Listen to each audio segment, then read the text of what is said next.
So yeah, it is just a PowerPoint presentation with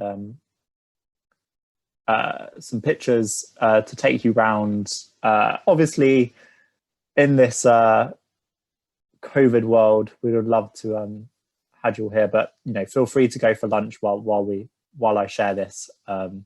It's just some visual aids while you eat your lunch. So usually we start tours by welcoming students into Tom Quad, which is the main quad at Christchurch. So quads is basically just what we call like the areas in each college. At Cambridge, they're called courts. So again, a difference between Oxford and Cambridge that we like to use different words. This is Tom Quad. You can see quite a few pictures of it. It's a really big space, and it's actually where the Cathedral of Oxford is housed. Now, Christchurch is separated.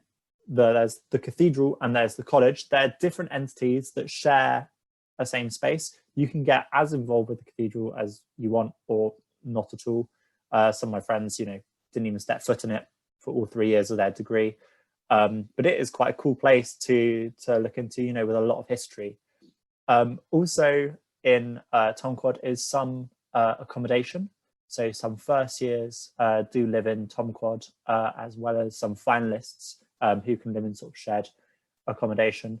And we also have the Junior Common Room, or the JCR. So JCR stands for two things. It's both the student body of a specific college, but it's also the physical room where undergraduates come to hang out.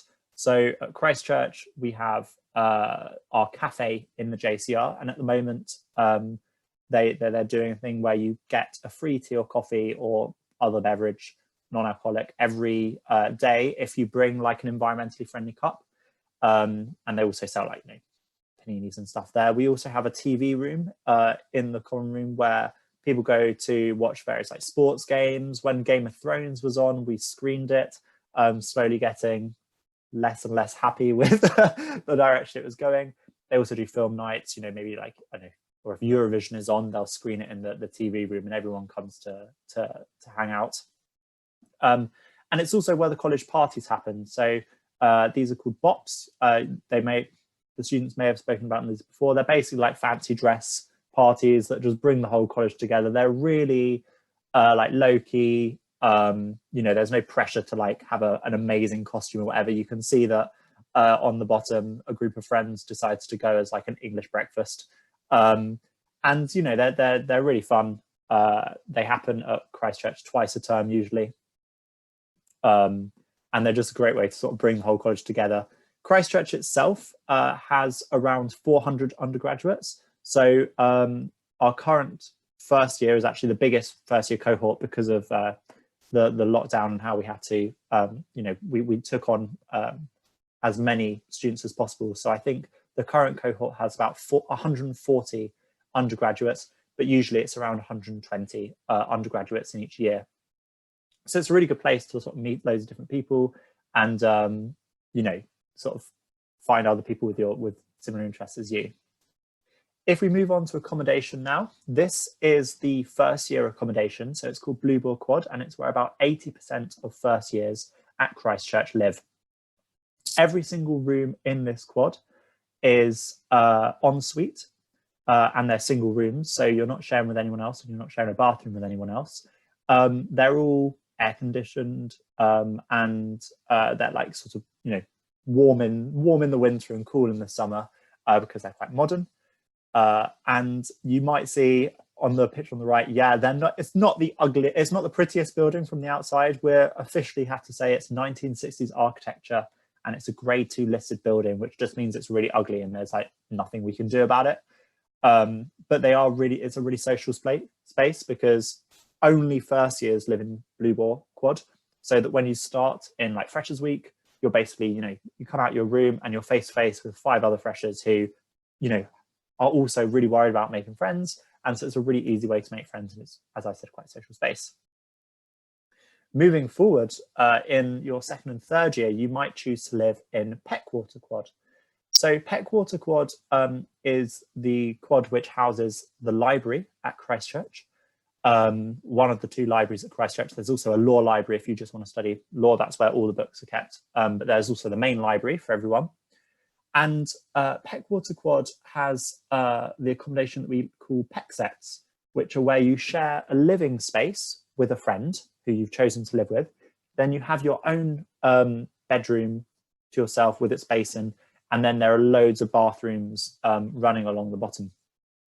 Now, these, again, are quite social spaces to live in, but they're really quite big rooms as well. You know, you have this big living room, which you can see 2 pictures of, and then you've got your own bedroom as well. So you've got your own space, but then you've also got like a social space to chill with your own like corner to do work, or you can just walk 20 seconds to the library to do work.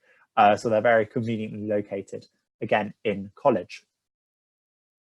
Talking about the library, that's just opposite.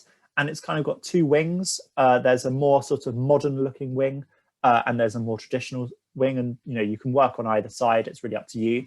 Generally speaking, any book that you will need in first year will be in this library. If it's not, you just ask the librarian, who you can see on the ladder in the bottom left corner. I need a book for an essay that I'm writing next week. And if it's, you know, it's like, oh yeah, we'll be able to get that for you, and they'll order it in. Otherwise, you can find it in one of the city libraries, so maybe your faculty library, for instance. Another point worth mentioning is that you never have to buy books. So you don't need to like buy your own books, because there will be copies of it in the college library or in the university libraries. But if you do want to buy books for your own study, then all students at Christchurch get £110 a year just to spend on academic materials, so books, articles, you know, even newspapers. And this is, you know, it's sort of like basically no questions asked. Like, you do have to get your tutor to sign off on it, but they'll just sign it, and then you get the money back for any books that you've bought up to £110 a year. If you don't spend any of that £110 in your first year, well, then you get 220 in your second year. So it just rolls over. So by the end of your degree, you'll either have spent 330 or 440 if it's a 3 or 4 year degree. Moving on now to hall. We have a really cool dining hall, which was actually the inspiration for the Harry Potter dining hall. So they wanted to film Harry Potter in Christchurch, and they allowed them to film on the dining hall steps. So you can see in the middle photo, those steps were used in the first and second film. But Christchurch said no to filming in the dining hall because it'd be too disruptive to students. So Warner Brothers basically went away and created their own set based on the Christchurch dining hall. It's a really cool place to eat, and it really very quickly becomes normal. You'll be surprised by how normal it feels eating in there every day. You can eat basically three meals a day in there: breakfast, lunch, and dinner. They're all heavily subsidized. So at the moment, dinner works out to a 3-course meal every night for about £2.50. So, you know, that's crazy cheap. You're not going to get that much cheaper if you are sort of cooking yourself. And there are further subsidies available if you do need that financial support. They host, you know, you can have a whole range of dietary requirements, and they will cater for that as well. It's really easy to do as well. You just at the beginning of the term say, I've got this dietary requirement, I'm vegetarian, or for me, it's like I'm vegetarian but I eat fish. They just give you like a card which you show, and then you get a different meal. There are 2 sittings at dinner. There's the informal sitting and formal sitting. Informal is at 6 o'clock, and it's like canteen style. So you go get your food, sit down with your friends, and leave whenever. And then the second sitting of hall is a little bit longer. It's called formal because you technically have to wear like a gown on top of whatever you're wearing. But you can see in the picture on the right, the girl in red is wearing the gown. You know, they're not like big flappy things like Severus Snape. They're a little bit, you know, they're not that formal, and you can take it off as soon as you're in the hall. And you don't even have to wear that smart clothing. I once, when I was ill, was dragged to hall by my friends, and it was the second sitting of dinner, and I was literally in my pajamas and I had my gown on top and I got let in, so it's fine. But yeah, so the food is really good, I would say. I always enjoyed eating in hall, and it's also a really social time because, you know, your timetable and your friends' timetables throughout the day are going to be a little bit different. You know, they'll have lectures when you're doing independent work, but dinner time is a really good place to come together, and you'll always have like a group chat and be like, oh, who's going down? You know, are we going to the first sitting or second sitting? Let's go to the first sitting and eat together. They're really social spaces as well. We do have a couple of college bars as well. So outside the hall is the Buttery, where you can get drinks before you go in.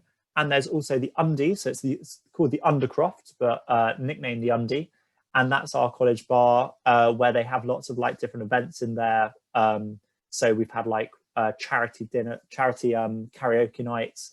We have like a jazz and chocolate night where a student society came in and were performing jazz, and they had like chocolate fountains. I don't know.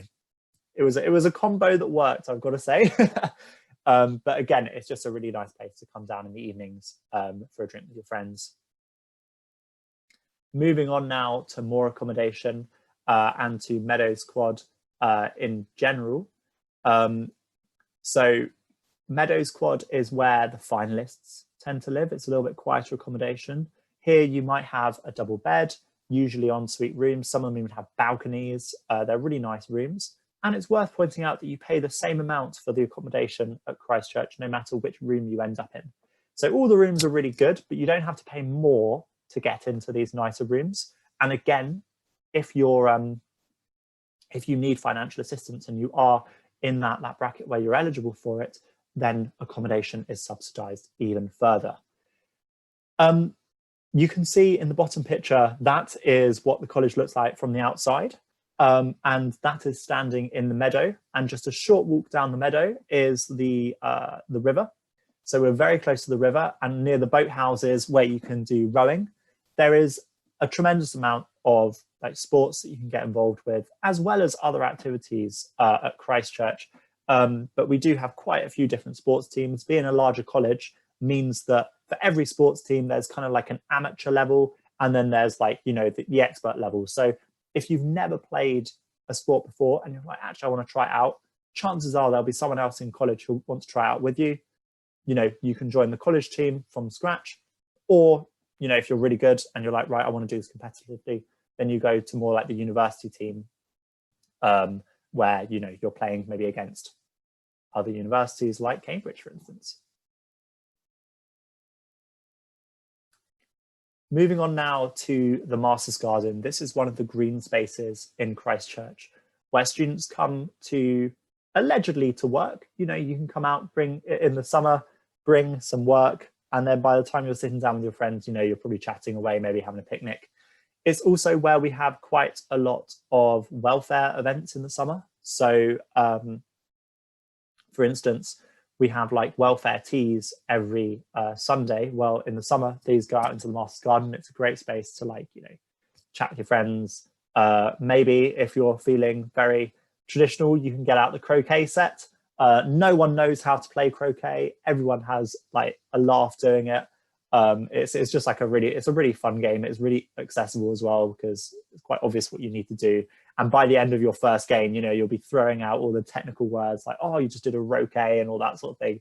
It's just really fun. A note on welfare, I did mention it very briefly, but there is a whole host of welfare support available at Christchurch. So there are welfare reps and peer supporters who are like students who are trained that you can go to and talk to like a mini counsellor. Then there's the welfare tutor and the welfare coordinators who are members of staff who are, again, there for your welfare needs. We have a college nurse, a college counsellor, and then also the university has a wider welfare net. So that if you ever do feel like you are struggling for whatever reason, be it work related or mental health related, there are loads of people that you can go to, and really do use that support because it is there and it is available. So that brings us to the end of the tour. It was a whistle-stop one, just so you can enjoy the rest of your lunch. I just wanted to add one thing, because a question came through on Slido just as we left, and I thought it was worth repeating. It was about GCSE grades. They said, say your GCSE grades consist of B's and A's, however, your A-level grades were significantly higher. Would that affect admissions? And my answer is that it does depend on your contextual data. So if there are like various extenuating circumstances, or like, you were ill during GCSEs, for instance, or maybe the rest of your application is really strong, you did really well in the admissions test, your personal statement's great, your teacher's reference is strong, yeah, might not matter as much that you've got B's and A's in GCSEs, or I suppose 6s and 7s. So GCSEs are only one part of the application. The only exception to this is medicine, where you do need strong GCSEs because the competition is so much fiercer than other subjects. But yeah, it does vary, and that's where the contextualized GCSEs come into play. If you're getting A's and B's in a school which has most people getting 4s and 5s, well, you're doing a lot better than your school, and so you are clearly overperforming, and you'd get a high contextualized, so a C GCSE, C for contextualized GCSE score. What I'll do is I will stick around for a couple of questions. Feel free to ask them in the chat, and I'll stay I'll wait for questions until about 1:20, and then I'll disappear and let you guys enjoy the rest of your day. But yeah, I just want to say fantastically organised by both the Cambridge and Oxford teams, so well done.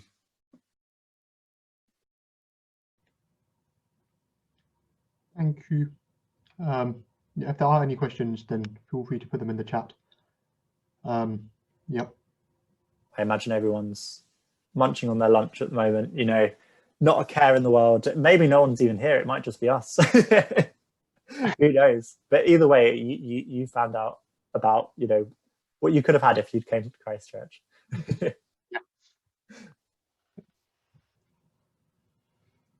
And in the interest of being unbiased, it is worth noting that all colleges, everyone is happy with the college that they end up at, and you may not apply to the college that you end up at, and in no time you will love it.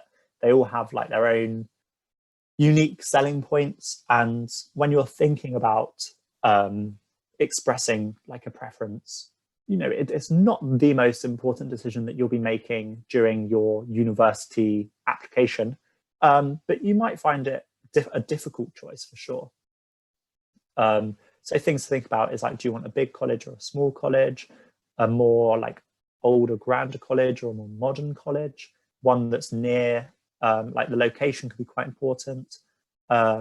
Maybe whether it's self-catered or more catered. So Christchurch is more of a catered accommodation college, although there are self-catering facilities available, whereas other colleges might be more leaning towards self-catering. So yeah, lots of different things to consider, but none of them are massively important, I would say. Actually, Matt, funny you mentioned that. I was actually planning on asking a question. Because it was about kind of the diversity in colleges.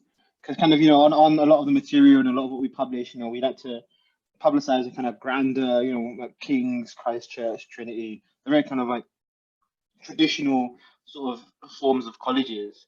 And I know in Cambridge, sort of there's a massive variety. You have like colleges like Churchill or sort of Murray Edwards that are a lot more sort of newer in terms of their architecture, a lot more modern in terms of facilities. So I just wanted to actually ask about kind of is that diversity in sort of in kind of facilities, is that the same in Oxford as well, or is it a lot more similar?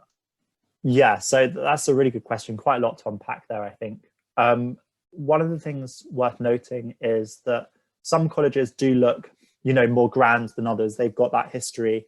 But when it comes down to it, the actual college itself is still, very modern and has a very modern attitude towards life and society in general.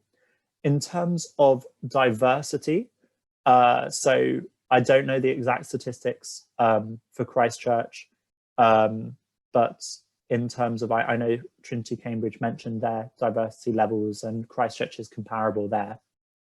I'm going to be honest, you know, both Oxford and Cambridge still are not where perhaps they should be when it comes to diversity among the student body in a whole host of things. So both talking about racial diversity, but also sort of state school, private school diversity, and even just like areas of the UK, you know, so they're underrepresented from students from the Northeast, say, compared to students from London. So there is a lot of work still to be done in addressing those inequalities, not just, you know, not just within Christchurch, not just within Oxford, but within, you know, the higher echelons of higher education in general. We are working towards that. And, you know, they are diverse communities. You can't, I suppose you can't argue that. And all colleges are diverse communities as well. At the same time, they could be more diverse, I would say. And so even, you know, when I started at university in 2014 to now in 2020, the statistics have got more diverse. And, you know, there are fewer sort of private school students compared to state school students than when I started. You know, it used to be almost like 45% private school. Now it's closer to 30% private school. Well, the national average is 18% private school. So, you know, there's still a way to go before we're representative of the UK population. But, you know, by the time that you guys hopefully start at Oxford or Cambridge, we will be even more diverse, and we are always, you know, making those steps, and progress may seem slow sometimes, but, you know, there is definitely a place for you at Oxford and Cambridge, no matter your background, and I think that's worth hammering home. And, you know, there's a ton of like societies and support for people from various backgrounds. So I was first generation, my parents didn't go to university. There was a first generation society, but there are people like me who are first gen, you know, as an example. Yeah, so Christchurch needs to still do some work. Oxford still needs to do some work. Oxbridge still needs to do some work, you know, as a whole, would be my answer. Did that answer the question? Yeah, thank you for that. Okay, cool. Do we have any other questions? No worries. Well, I'll let you enjoy the rest of your lunch and the rest of your day then. Thank you so much for having me. It was a pleasure to join, and good luck with everyone's applications, even though they're not yet, you know, I don't want to get you worried, but just good luck in the future. Thank you, Matt. It was a pleasure having you. Okay, bye.